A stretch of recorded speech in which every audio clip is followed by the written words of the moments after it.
I want you to close your eyes for a second. Picture a machine. Okay. And I don't mean a car engine or, a laptop.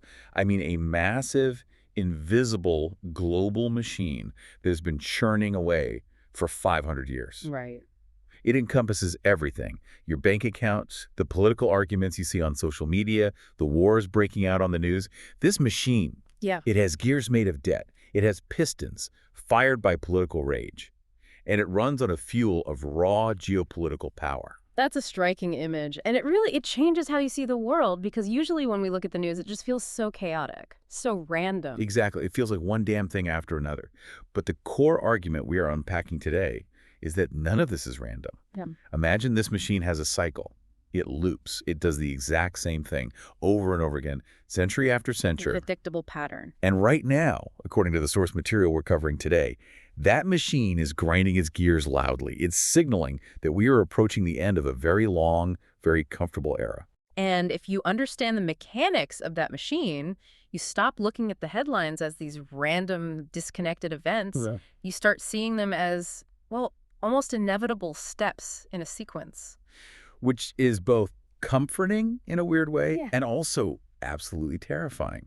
Because the terms associated with what comes next in our sources today are, they're heavy. They really are. We're talking about phrases like civil war, empire collapse, and financial reset. Not light topics for a morning commute, that's for sure. And usually when you hear terms like financial reset or especially civil war, you kind of expect them to be coming from a guy in a bunker. Right, with a stockpile of canned beans and a tinfoil hat. Exactly. You expected a conspiracy theorist. But our source today is definitely not a guy in a bunker. Yeah. We're doing a deep dive into the latest analysis from Ray Dalio. Now, for anyone who doesn't know, Dalio isn't a politician. He isn't a cable news pundit screaming for ratings. No.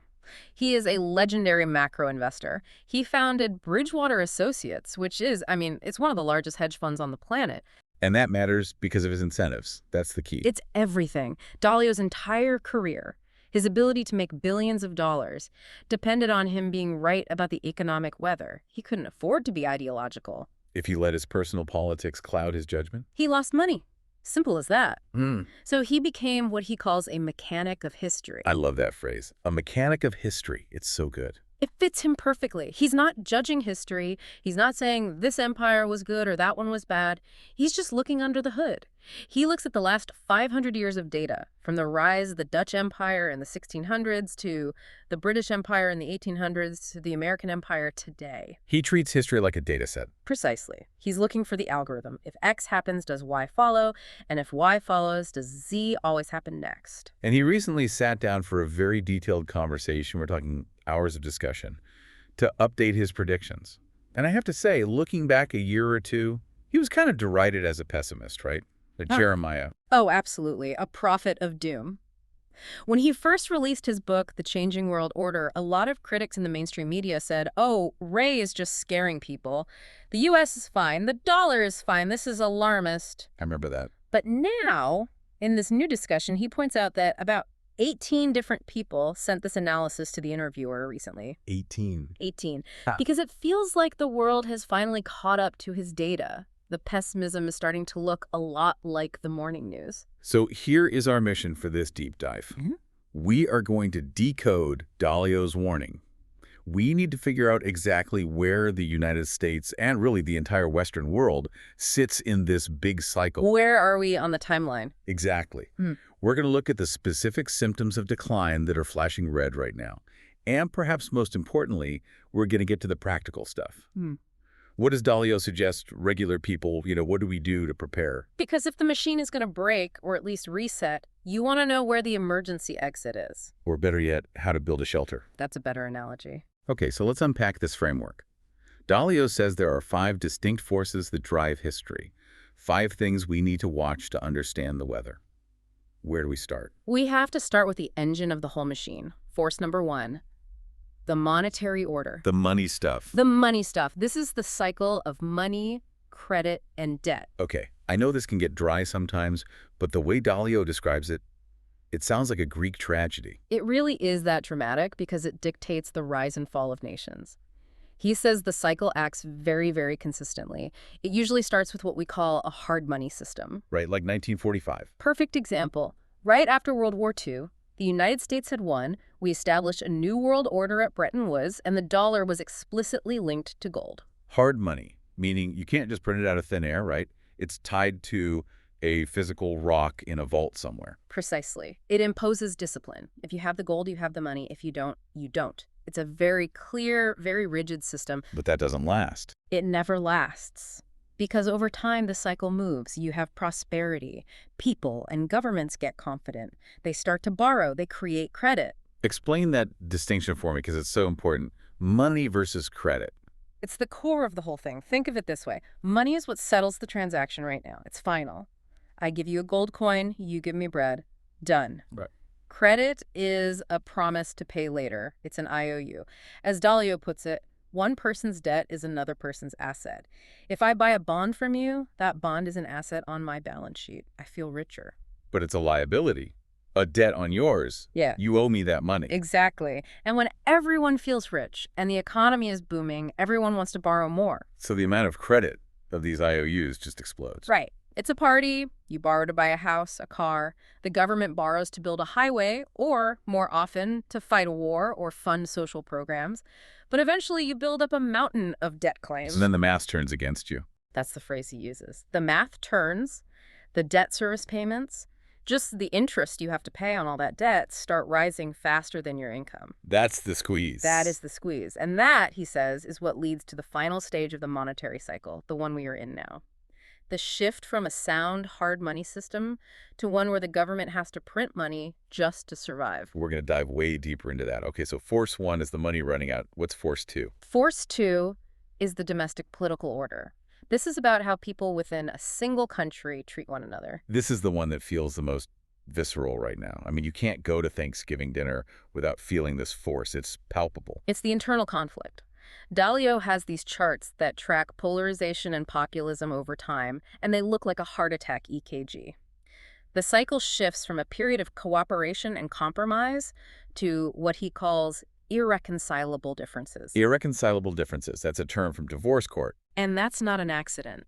It's when the wealth gaps and the value gaps get so wide that the population splits into tribes. It is the rise of populism, both on the left and the right. And he's not just talking about people arguing on Twitter. He explicitly brings up the 1930s here, doesn't he? He does, and this is a critical, chilling historical parallel. He points out that in the 1930s, 4 major democracies collapsed into autocracies. Which ones? Germany, Italy, Spain, and Japan. They didn't just fall to invaders from the outside. They chose autocracy from within. Why? Why would a democracy choose a dictator? That seems like the one thing you'd never do. Because the internal fighting became so gridlocked, imagine parliaments that can't pass any laws. Street fighting between political factions becomes common. The economy is stalled in a depression. He says the population eventually screams, "We just want someone strong to fix it." Just make the chaos stop. Exactly. They gave up on the process of democracy to get the result of order. That is, man, that is sobering. It makes you realize that order is often more important to people than freedom when push comes to shove. It's a tough pill to swallow for people who've only known stability. Okay, so we've got internal conflict, 4-3. Force 3 is the geopolitical order. This is how countries relate to each other. It's the external conflict. Right, this is the empire stuff, the rise and fall of great powers. Yes. The United States created the world order in 1945. We wrote the rules. The UN, the World Bank, the IMF, the dominance of the dollar. We were the undisputed leader. But Dalio notes that this order is visibly breaking down now. It is. A rising power, specifically China, but he also mentions India and others, is challenging the existing power. And the existing power, the U.S., is showing all the signs of being overextended, indebted, and internally divided. And historically, this is the Thucydides trap, right? When a rising power threatens to displace a ruling power, it usually ends in war. Almost always. He says it's happened something like 12 out of 16 times in history because there's no world court to peacefully decide who's in charge. Right, there's no referee. No referee. If China says, we want to control the South China Sea because it's in our sphere of influence, and the U.S. says, no, those are international waters according to the rules we wrote, who decides? They have to test each other. They test each other with the tariffs, with technology, with military posturing, and eventually, often with real wars. That friction is what defines this stage of the cycle. Okay. So we have money breaking down, internal politics breaking down, and external peace breaking down. This is getting pretty bleak. What is force for? This one is a bit of a wild card, but Dalio insists it's statistically huge acts of nature. Nature, like weather.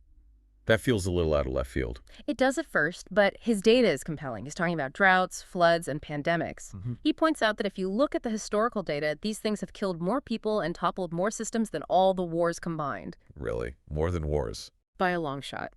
He gives examples like the collapse of the Ming dynasty in China, which was preceded by terrible plagues and famines, or the French Revolution, which was kicked off in part by a series of bad harvests that led to bread riots. I guess we all saw that with COVID. It acted as a massive stress test on the entire global system. That's the perfect term for it. Nature often acts as the tipping point. If a system is already financially fragile and politically polarized, like a person with a compromised immune system and then a drought destroys the crop, or a pandemic shuts down the supply chains, That's what breaks the camel's back. it exposes all the underlying fragility that was already there. Okay, and finally, force 5. Technology, inventions. This is the classic double-edged sword. How so? Well, on one hand, technology is crucial for prosperity. It's the engine of productivity growth. It's what raises living standards. It's why we aren't all living in mud huts. But the other edge, It's also what determines the winner of wars. The country with the better planes, the better ships, the better code. And right now, the race for supremacy in AI, in quantum computing, in biotech, that is a defining feature of the geopolitical conflict. It's a tech war happening in parallel with all the other conflicts. so those are the 5 forces: money, internal politics, geopolitics, nature, and tech. And Dalio's point is that they're all swirling together right now, all pointing in a pretty negative direction. Yes, they reinforce each other. A pandemic, nature, leads to government spending, money, which leads to inflation, which leads to popular anger, internal politics, which weakens the country's position, geopolitics. It's all connected. I want to zoom back in on the economic mechanic, because Dalio spends so much time on this, and honestly, it feels like the engine that drives everything else. He uses this phrase that really stuck with me: the hair of the dog. Yes, it's a fantastic analogy for a very dry but very scary economic concept. For those who aren't familiar with the old hangover cure, maybe you've lived a very clean life. Hair of the dog means if you wake up brutally hungover, you drink a little bit more alcohol to numb the pain. Which works. In the very short term, it works. It numbs the withdrawal symptoms. You feel better almost instantly. The pounding headache fades away. But what does it do to your liver?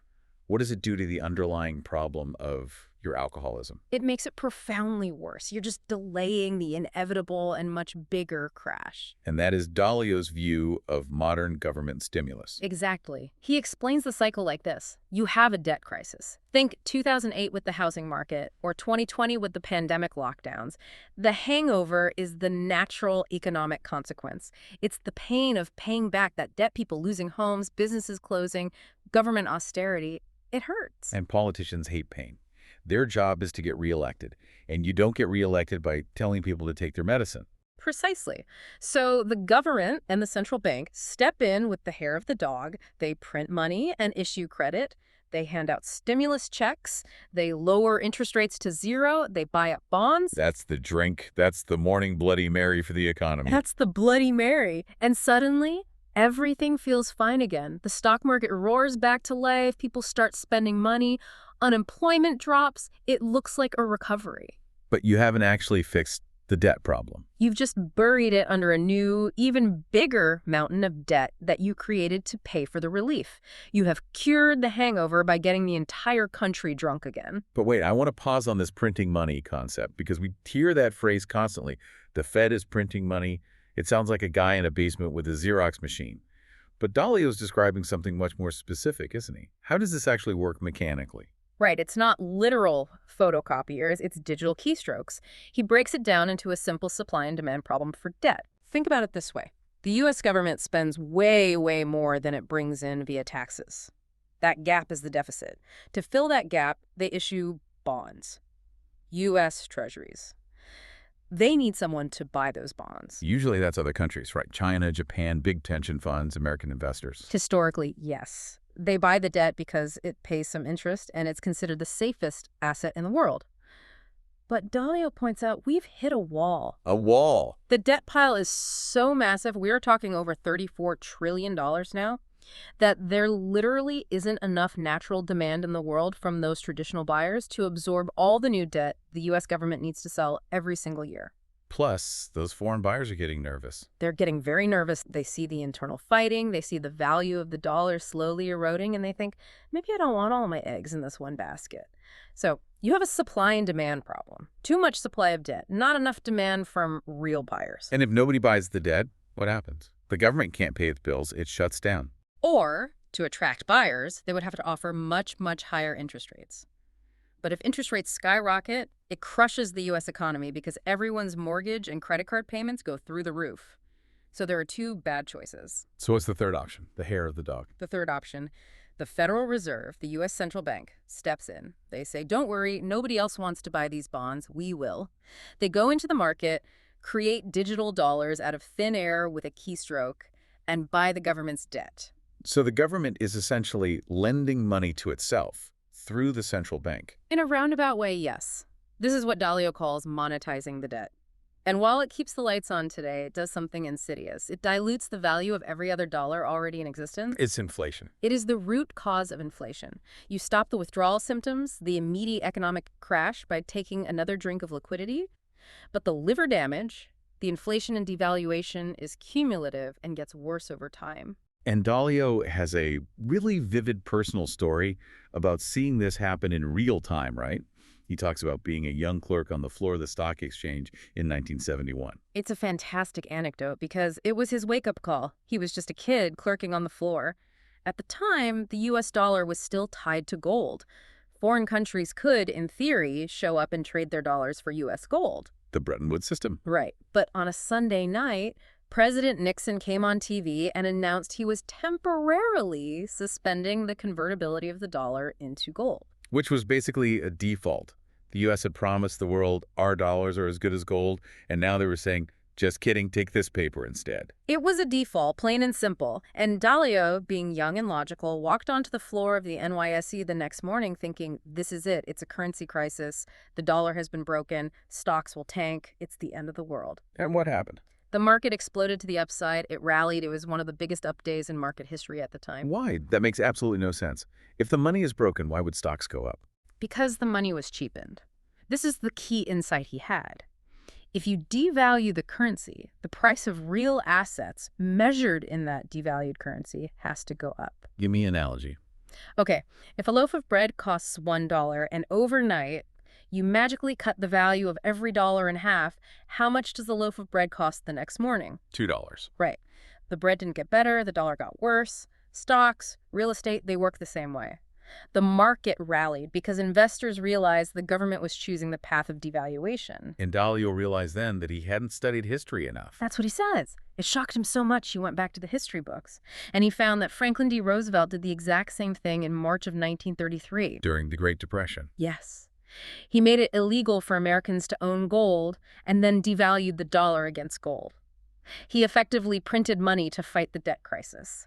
And what happened to the stock market? It rallied. It rallied. It's the same move repeated throughout history. So the lesson is, when the debt gets too high, the government will always choose to print. They will always choose to devalue the money, rather than let the system collapse through default. Always. Because the alternative mass defaults, a deep depression, social unrest, is politically impossible. No politician will ever choose a depression over inflation. But this leads us directly into the political warning. Because when you devalue money and you have these economic struggles, it creates massive internal friction. People get angry. It pours gasoline on the fire of populism. Which moves us to Section 3 of our outline, the political warning. And this is where the Civil War terminology comes in. Dalio talks about a 6-stage cycle for empires, and he puts the U.S. firmly in Stage 5. Stage 5, that is the stage right before the breakdown. It's the final stop before the train goes off the rails. What is the technical definition of Stage 5? How do you know you're in it? He defines it as the brink of disorder. It's a period characterized by great wealth gaps, which we clearly have, and large value differences. People can't even agree on basic facts anymore. Sounds familiar. But the defining characteristic is that the system still technically works. We still have elections, the courts are still open, but the polarization is so intense that people are starting to question the legitimacy of the system itself. And stage 6 is the breakdown. Stage 6 is civil war or revolution. It is when the rule of law is abandoned entirely and force becomes the primary way that decisions are made. I have to stop you there, though, because civil war, empire collapse, it sounds incredibly dramatic. It sounds like clickbait.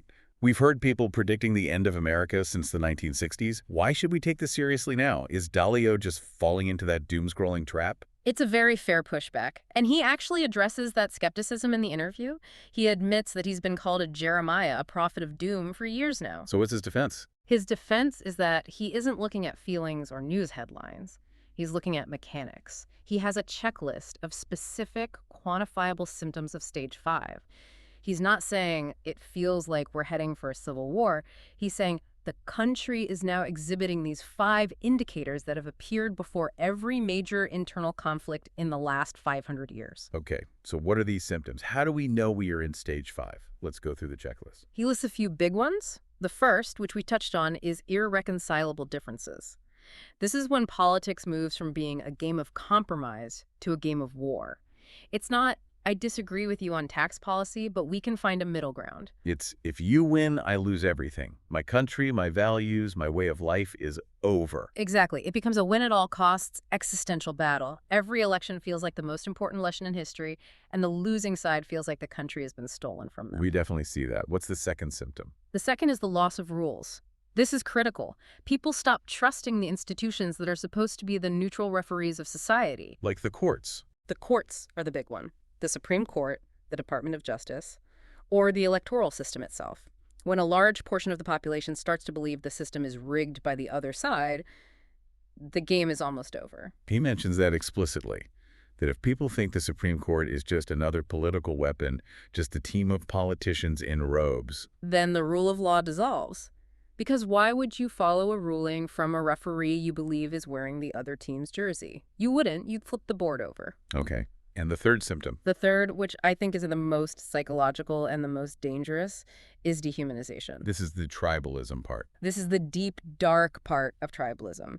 Dalio describes it as people retreating into their tribes where the other side is no longer viewed as a fellow citizen with a different opinion. They're viewed as a stereotype, Yeah. caricature, an enemy. Right. It's not my neighbor Bob who votes differently. It's the woke liberal elite who hates America, or the MAGA extremist who hates democracy. And once you view someone as a stereotype rather than a person, you remove empathy.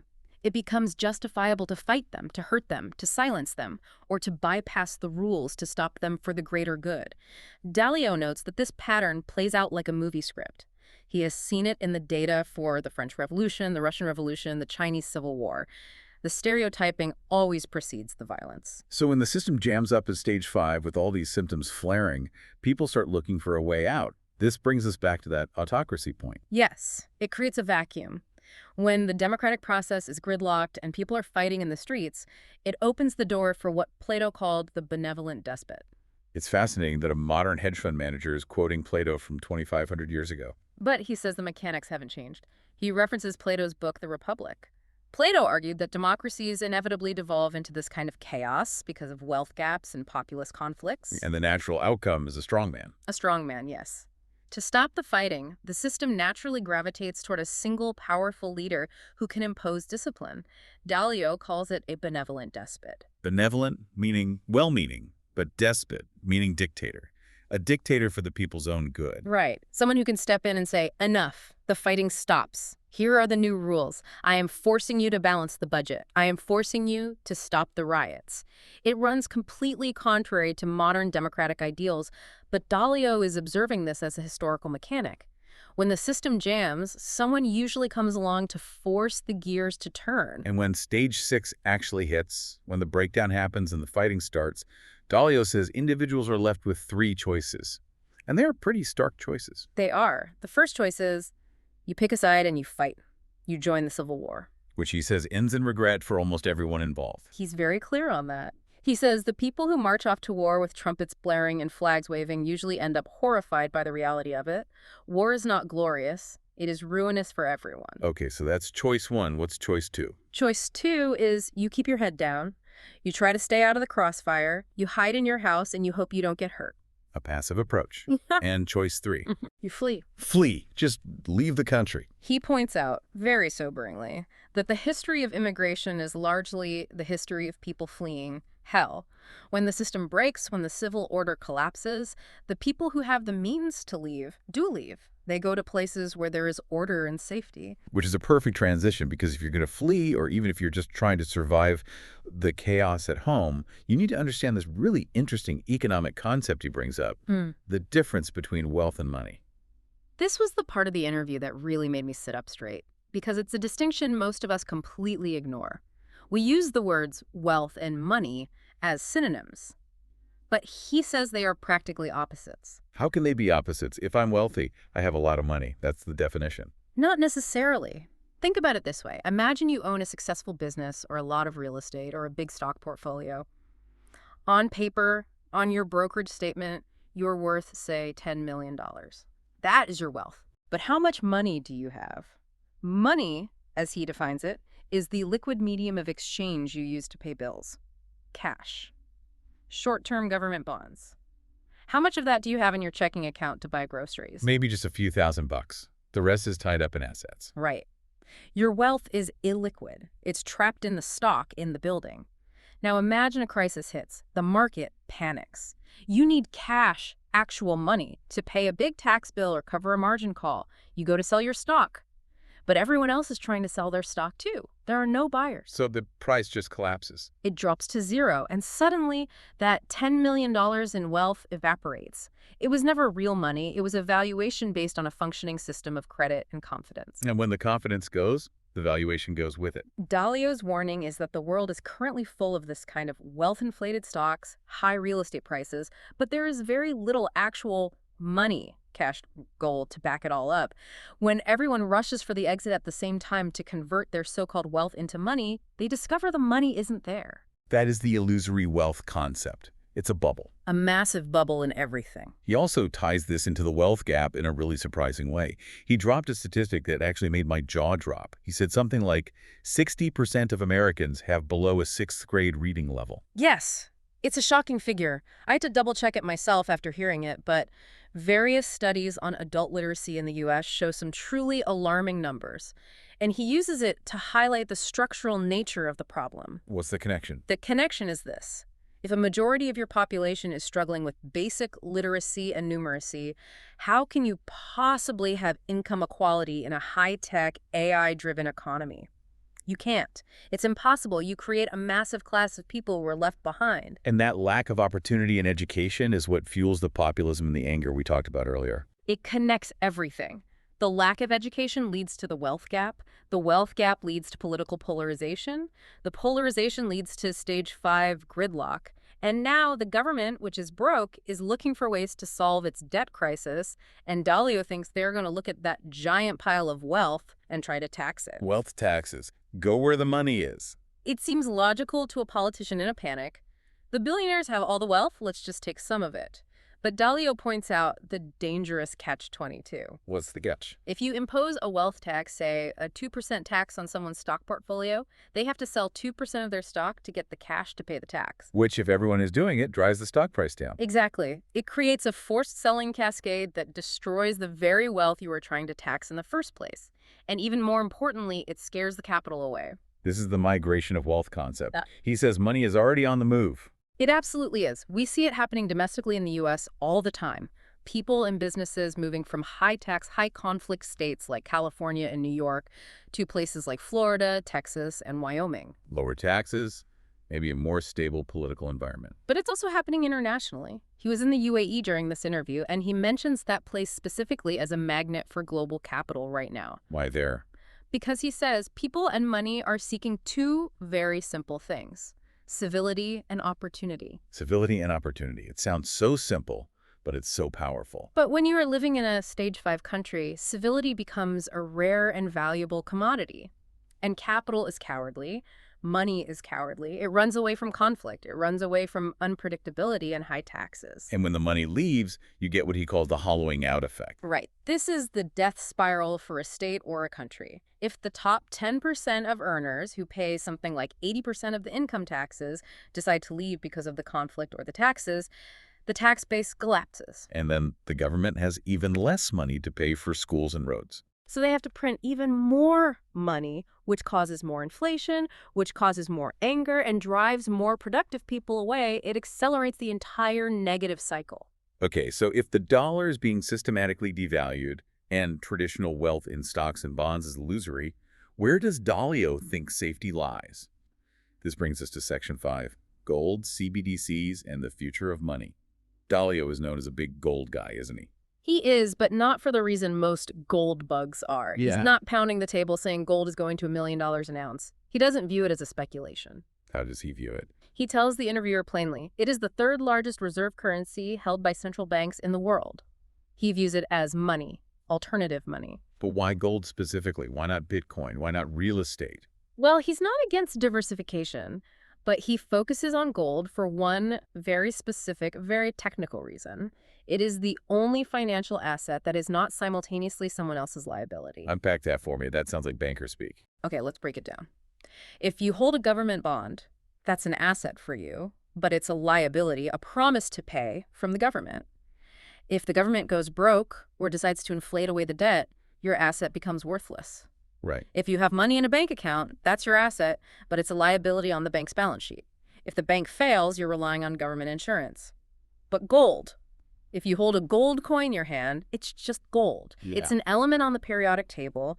Nobody has to promise you anything for it to have value. It is independent of the system. And he says central banks around the world are buying it at record rates right now. At a frantic pace, specifically because of what he calls the weaponization of the dollar. The sanctions on Russia. That was the big one. Yeah. When the U.S. and Europe froze Russia's dollar and euro reserves after the Ukraine invasion, every other central banker in the world took note. China, India, Saudi Arabia, they all realized, wait a minute, if the U.S. gets mad at us for any reason, our dollar savings aren't safe.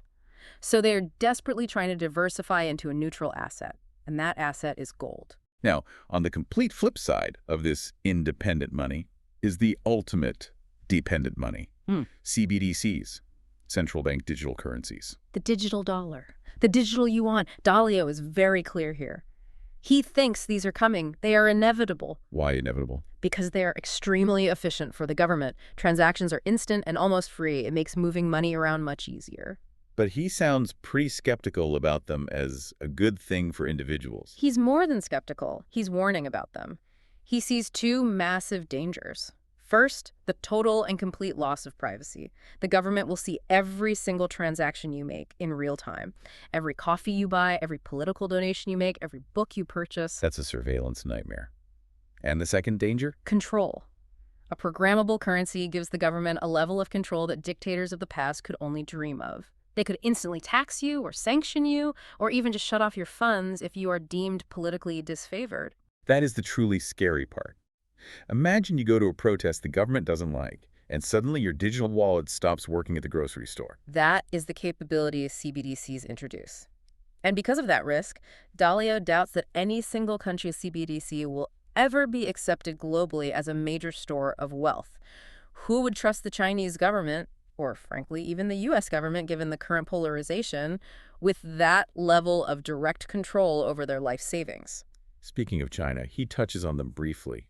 A few years ago, everyone was saying the yuan was going to replace the dollar as the world's reserve currency. Dalio seems to think that's unlikely now. He thinks it will become a significant medium of exchange currency for trade, like countries will use it to buy solar panels from China or oil from Russia. But as a store of wealth, he says no. Why? Because China has capital controls. You can't get your money out of the country easily.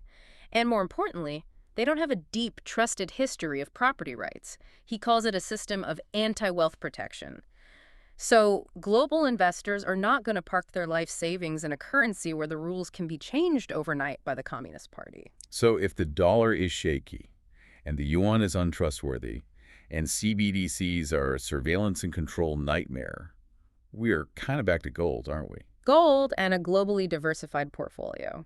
Which brings us to the final and most important section. What do we actually do about all this? Because we can't just sit here and panic for an hour. Yes, Section 6, Solutions and Individual Preparation. Let's start with the country.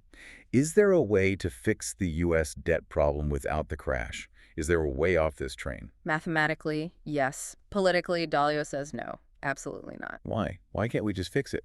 Be adults, balance the budget. To fix the problem, Dalio calculates the U.S. budget deficit needs to be reduced to about 3% of GDP. To do that, given the current numbers, you would need to raise taxes significantly and cut spending, including entitlement benefits like Social Security and Medicare significantly. And that is a suicide mission for any politician. It's political death. Imagine a candidate running on the platform, "Vote for me, I am going to double your taxes and cut your grandma's benefits." They would get 0 votes.